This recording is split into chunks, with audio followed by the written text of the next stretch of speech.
책을 갖고 계십니까? 그만 포기해. Adanya suatu aturan dalam ujian membuat Dongyi panik karena ia sama sekali tak pernah membaca buku yang dimaksud. 쉼이 없다. Dongyi dinyatakan gagal setelah dirinya tak bisa menghafal sebuah sastra. 동의! 불통! Nyonya Yu tak menggubris permintaan Dongyi untuk ujian ulang karena niat awalnya hanya ingin menendang Dongyi dari kantornya. 특별한 처우로만 했다면 제가 이 사책을 보지 못했다는 걸 이미 알고 계셨습니다. Dongyi merasa tak adil jika ia diharuskan ujian sebelum belajar. 제게도 공평한 기회를 주십시오. 마마님!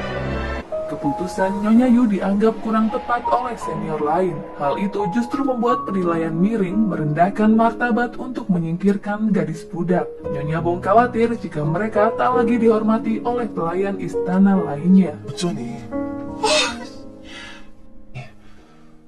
난 아무것도 하지 않을 것이다. 예. Mengetahui keputusan kantor penyelidikan, Selir Okjung tak ingin gegabah mengambil tindakan. Ia akan membiarkan Dongyi mencari cara untuk menyelesaikan rintangannya sendiri. Bagi Selir, tak ada gunanya jika ia ikut campur dalam masalah yang justru membuat dilema. 이처럼 치졸한 방법까지 쓸 줄 몰랐구나. 난 중전이 내 조언을 꼭 따라줬으면 합니다. Ibu Suri meminta Ratu untuk mengabaikan masalah Dongyi karena yang dilakukan kantor penyelidikan sudah sesuai prosedur dan tidak melanggar hukum. 아무것도 모르는 아이를 시자르치러 쫓아내려 하고 있습니다. Tak ingin terlarut dalam keterpurukan, Dongyi mencari buku yang berisi aturan topik ujian. Dari situlah Dongyi tahu jika Nyonya Yu telah keliru dalam mengambil soal. 여기엔 분명 대강 시제는 작년도에 배운 경전 중에 출제돼야 Topik yang diuji seharusnya dari buku yang dipelajari 1 tahun lalu. Namun Nyonya Yu justru mengambil soal dari buku yang baru mereka pelajari. Dongyi memohon untuk diberikan waktu yang sama mempelajari buku tersebut. 다시 치러야 한다고. 건방지냐. Nyonya Yu justru menampar Dongyi karena berani mengkritiknya. Kedua wanita ini memaksa Dongyi untuk segera keluar dari kantor penyelidikan. 토라냥! 기다리게.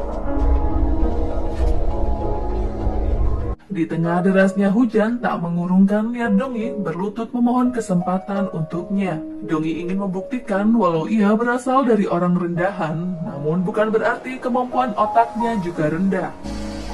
정말로 천한 아이가 된 것만 보면 마마님.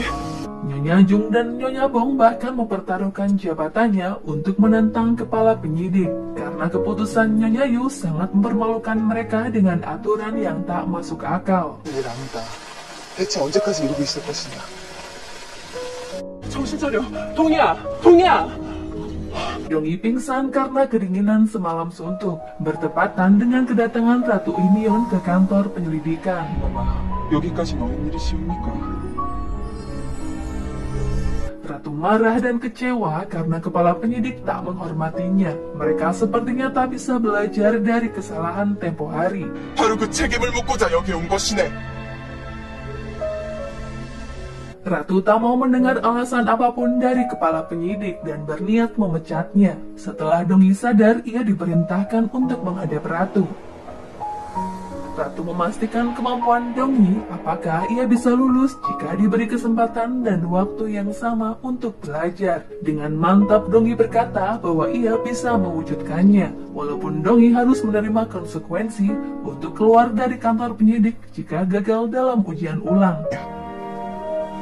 예, 중전마마. Ratu rupanya berniat menyelesaikan masalah yang ia timbulkan, sehingga ia ingin membuktikan jika Dongyi berbakat dan berguna bagi istana.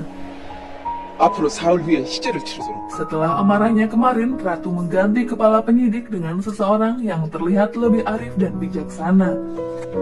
최고상국 마마님께 인사 여쭙건. Di awal ia menjabat, wanita ini langsung mencopot posisi Nyonya Yu sebagai bagian administrasi dan menggantikannya dengan Nyonya Jung. 예, 마마님. Ia ragu untuk memperkerjakan orang yang tidak adil di bagian yang cukup penting.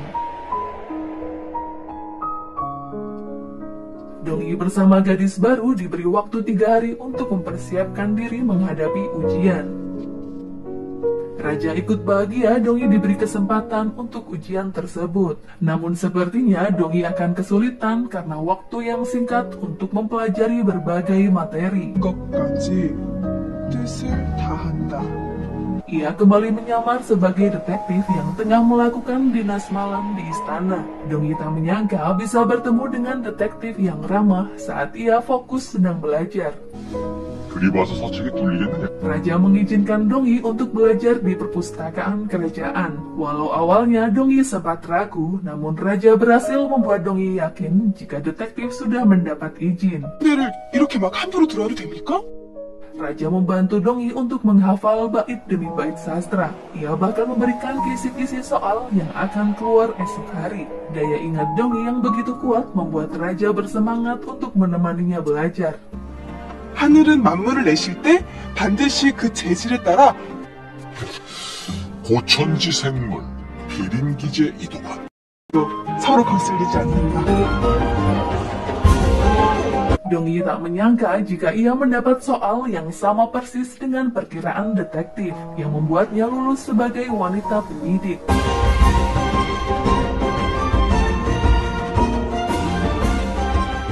맞다. 다음.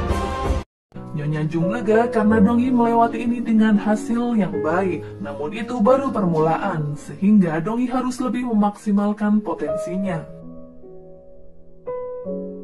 Setelah lama mempertimbangkan, Raja memutuskan untuk memberi dukungan lebih besar kepada fraksi selatan ketimbang fraksi barat, karena menilai fraksi barat mulai kehilangan fokus. 정부를 우대할 거라 하셨사오. Taesuk mengumpulkan anggota fraksi selatan menyampaikan kabar penting jika Raja mulai berpihak kepadanya. 아민에게 전폭적인 지원을 약속하셨네.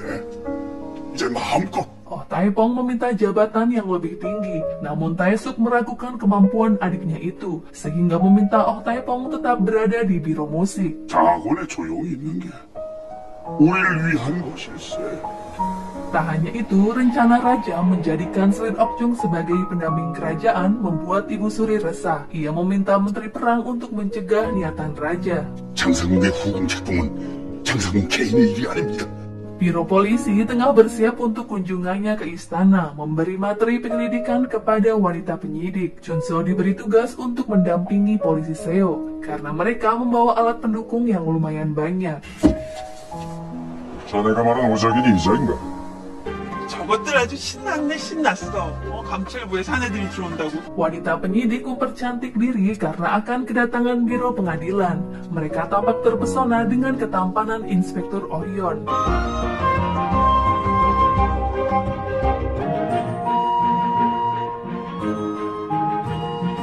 Biro polisi dan biro pengadilan memang bertanggung jawab untuk membimbing kantor penyelidikan istana.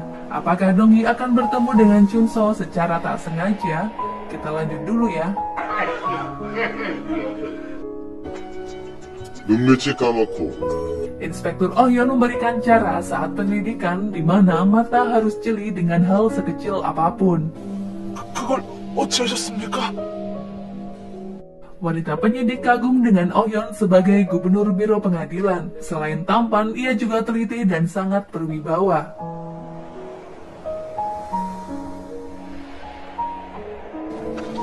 바로 이 시험도라니.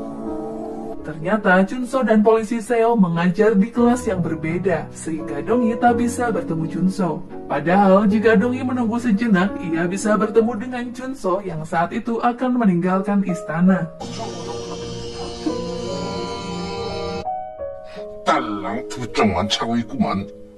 산의 녀석이고. Sementara itu, Yongdal menggeledah barang bawaan Chunso. Ia merasakan keanehan Chunso yang seorang pengurus mayat tapi memiliki kemampuan bela diri yang terampil. Mengira akan menemukan benda tajam, Tuan Huan justru menemukan sebuah ikat kepala dengan simbol yang unik. 이해할 수 없는 문양. 뭔가 냄새가 납니다. Yongdal berniat meminta bantuan Dongi untuk mengusir orang yang tak bisa membuatnya tidur. Posisi Dongi sebagai wanita penyidik diharapkan dapat menakuti orang asing yang bekerja sebagai pengurus mayat. 찾으셨어요? 정말 이걸 그 사람이 갖고 있었어요? 딱 봐도 수상하지 않냐? 그래서 이거 어디서 찾으셨어요? Dongi terkejut saat melihat jika pria yang dimaksud Yongdal memiliki ikat kepala pedang bersaudara. Dongyi mencari keberadaan seseorang yang bekerja sebagai pengurus mayat di biro polisi. Keyakinannya semakin menguat ketika seorang penjaga mengatakan jika Chunso tak ada di tempat. 찬스라고요? 예, 차가 천수란 놈인데요. Walau tak bisa menemuinya saat itu, setidaknya Dongyi tahu jika Chunso masih hidup dan berusaha mencarinya. 하는 걸 주고 나으리께서 내가 원하는 걸 주면 됩니다. Bagaimana cara Dongyi menemukan Chunso? Nantikan video selanjutnya ya guys. Buat kalian yang suka, jangan lupa untuk di like, komen, dan subscribe.